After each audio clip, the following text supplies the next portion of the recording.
A Bíblia é a palavra de Deus ou contém a palavra de Deus? Quem já ouviu essa pergunta? Ela é ou contém? Quem acha que contém? Quem acha que ela é a palavra de Deus? Contém a palavra. Eu também concordo, contém. Por quê? Porque o próprio João, ao escrever o Evangelho, ele diz: se fosse para escrever tudo o que Jesus somente fez aqui na terra, faltariam livros. Então nem tudo foi escrito. E Cristo fez muitas coisas que não estão relatadas. Fora isso, nós temos livros. Eu vou mandar para vocês uma listinha via WhatsApp, e vou deixar aí também, até posso escrever, de livros que são citados na Bíblia, que não estão no cânon, no reconhecimento da veracidade das Escrituras, no nível espiritual, ao ponto de considerá-lo revelação. Isso é canonizar. Então, há livros que são nomeados na palavra do Senhor que não estão no nosso cânon. Então, há muito escrito que, de fato, fala de coisas espirituais e são reconhecidos aqui, falados dentro da própria Bíblia Sagrada. E outra, a palavra é eterna, de eternidade e eternidade. Tu és Deus, como que vamos colocar tudo em páginas bíblicas limitadas? Então, o que nós temos, sim, é a palavra de Deus. Em que sentido? Em revelação do que nós necessitamos para sermos salvos, em primeiro lugar, o que nós precisamos para entendermos da origem de tudo e o fim de tudo, e para entendermos o que é a estrutura da doutrina de Deus para nós. Isso posso dizer, ela é a palavra de Deus, é palavra de Deus.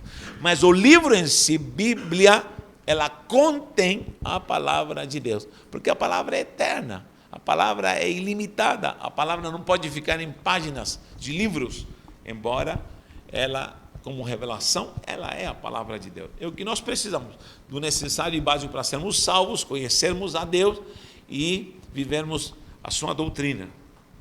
Tá bom?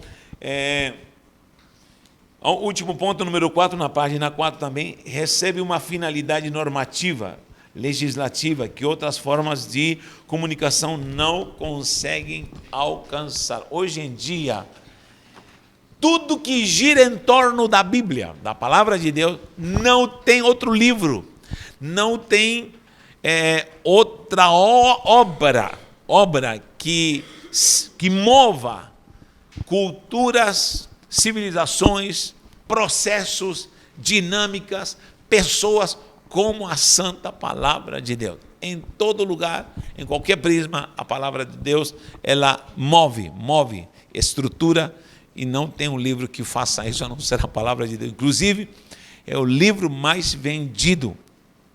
Nos anos 80, 90, eu me lembro que sempre se falava nos seminários, falava assim, depois, não existia nem internet naquela época, nem Google, nem filmes como hoje em dia.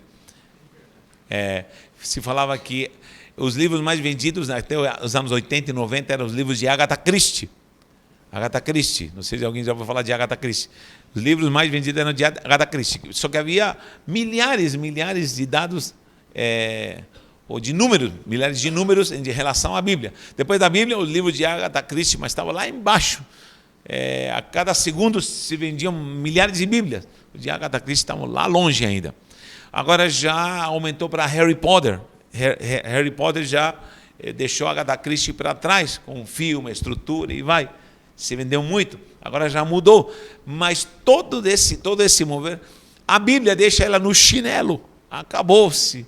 Por quê? Porque a cada dia é uma demanda preciosa em relação à palavra do Senhor. Importante nós sempre destacarmos essa preciosidade da palavra, como falei aqui, algo literal, alegórico e simbólico, porque isso me leva à compreensão do texto e do contexto e contexto. Texto pode ser um versículo, texto pode até ser alguns versículos, um capítulo, mas o contexto vai ser o todo, o antes e depois. Um texto fora do contexto vira pretexto para virar confusão. Tem um irmão que pregou, não sei se você lembra, eu falei aqui de um irmão que pregou, tão lindo, era novo convertido, começou estava estudando tudo, mas ele leu um versículo, e o tema da palavra era de oração nas praças, oração na cidade, oração, intercessão da cidade. Ele lê um versículo que estava escrito: ora nas praças, ora nas ruas. Só que o versículo era de Provérbios, falando da mulher prostituta: ora está nas praças, ora está nas ruas.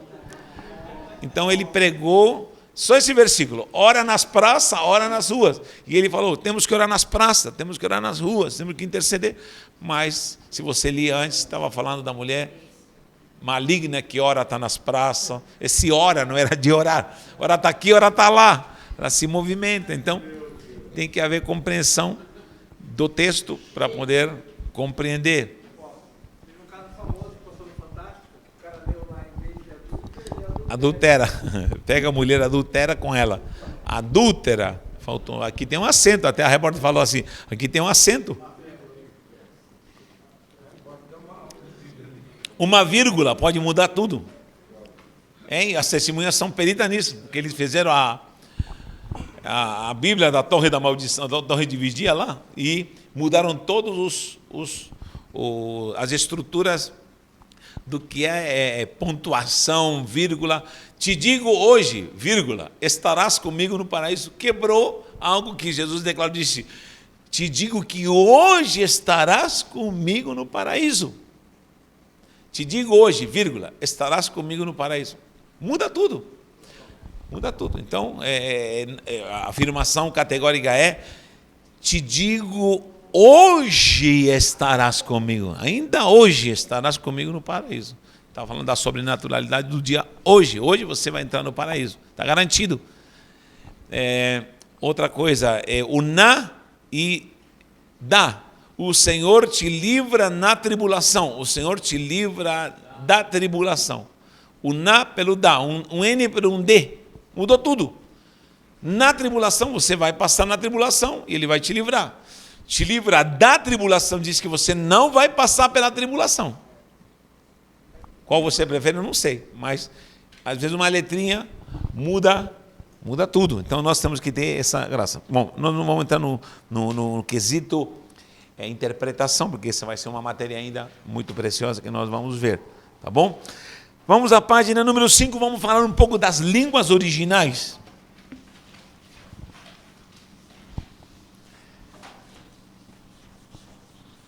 O hebraico, gente, eu não sei hebraico, sei pinceladas de hebraico. Por isso não me atrevi a dar aula de hebraico. Embora a gente vai compreendendo, leituras, enfim, vai decifrando. Só que o hebraico é muito condensado, ele é muito prático. Por exemplo, o inglês é assim também, muito prático. Quem sabe inglês, não sei se alguém sabe inglês, mas ele é muito prático, ele ele condensa muito para abreviar. Eu amo essa praticidade do inglês. Por exemplo, a palavra next week. Next week. Traduz essa palavra. Próxima semana. Essa outra tem duas letras. Next week. Next week. Próxima semana. Então, para falarmos próxima semana, já chegou outra semana e o outro já falou next week. Então, o hebraico assim, ele condensa muito e, logicamente, não tem nem pontuação. O grego não tem pontuação.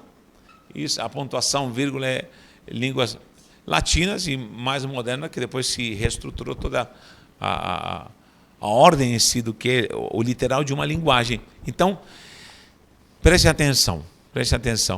Para podermos ter uma noção um pouquinho, vamos ter que sempre voltar à originalidade. Aí está o grande desafio do exegeta, o de quem estuda a Bíblia. Porque a Bíblia foi escrita, em primeiro lugar, em hebraico. Hebraico e uma parte pequena em aramaico, hebraico, aramaico, e o Novo Testamento em grego. A igreja cristã falava grego. Lembra da sequência das eras da Babilônia, depois Medos e Persa, você levanta Alexandre o Grande. A Grécia sempre vai ser o poder intelectual, a sabedoria, o conhecimento. Agora, Grécia domina, Alexandre o Grande domina toda a Europa, norte da África, a Palestina, né? Toda a parte da Turquia, a Europa, e domina com seu poderio. Com 22 anos, o cara domina o mundo daquela época, gente. Agora, essa língua grega, o koiné na época, o koiné, esse grego aqui é o koiné, chamado koiné, esse grego se infiltrou, é como se fosse o inglês de hoje em dia. Eu, pessoalmente, gostaria que se falasse inglês no mundo inteiro, para eu aprender de vez em inglês, porque tenho preguiça de aprender essa palavra. Mas, olha, o grego se proliferou nas escolas, podia ser Palestina, podia ser Roma, podia ser onde for, se falava grego, tá bom? A cultura grega se espalhou. Quando depois do período grego, quem vem? Roma. Lembra da pedra? Derruba a estátua. O poder de Roma chega.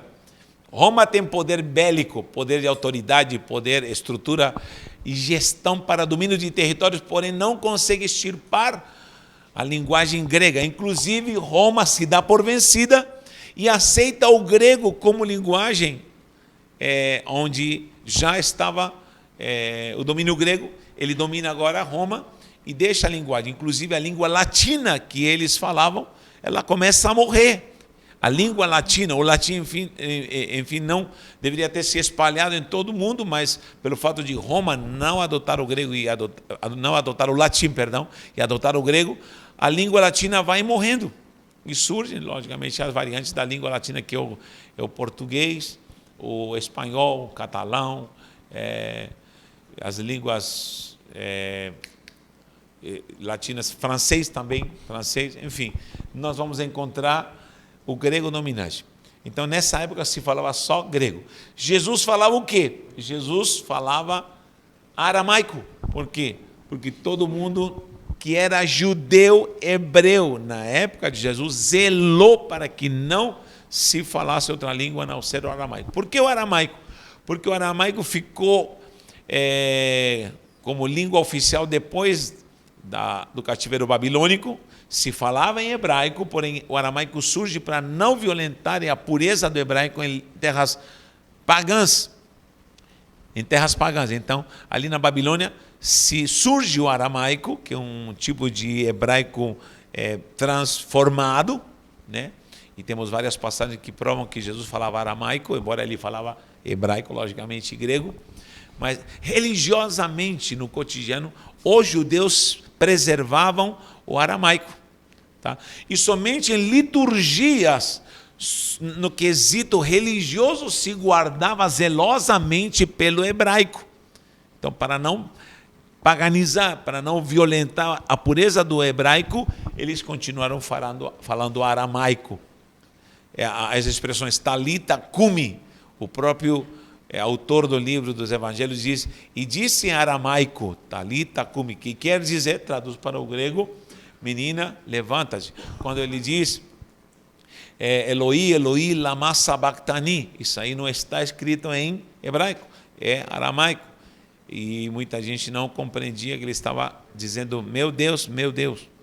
Aí houve tradução. Então, o Antigo Testamento, a Tanakh é hebraico, na maioria, partes pequenas de Daniel, principalmente, já que estamos falando da Babilônia, é hebraico e aramaico. O Novo Testamento, todo ele está em língua koiné. Eu gosto do apóstolo Paulo, porque ele era um poliglota, era um doutor, era conhecedor, e Paulo foi o primeiro que se encarregou de levar o evangelho através da língua koiné, algo que não era bem aceito pela igreja, porque a igreja lá em Jerusalém achava que ia ficar somente em Jerusalém. Parece que não queriam, como judeus radicais, que se manifestasse a efusão do Espírito, da glória do Evangelho para outras nações. Não, nós vamos liderar aqui. Lógico, tinha um zelo por isso. Lembra quando Pedro é chamado para a casa de Cornélio, pela visão que teve, e ficaram pasmados como nos gentios também se manifestou o Espírito Santo. Por quê? Porque eles queriam manter a base em Jerusalém. Lógico, esse era o certo, o correto, porque depois se ampliou tanto essa visão para sair até os confins da terra, que aconteceu? Em 300 e pouco, Constantino pega a autonomia da sede da igreja apostólica em Jerusalém e a transfere para Roma. E aí surge a igreja apostólica romana, que é a mesma igreja cristã. Querido, a igreja cristã foi adulterada para a igreja apostólica romana. E ao passar do tempo é tirado o apostolado e é proibido falar de apóstolo, que inclusive muitas igrejas tradicionais ainda têm essa herança de Roma, que apóstolo não existe, apóstolo não existe, e é implantado o quê? Ao invés do apostolado, o papado. O papado. E o papado gera padres, concílios, cardeais, enfim. Essa é a nova organização da igreja romana. Conclusão, isso não procede.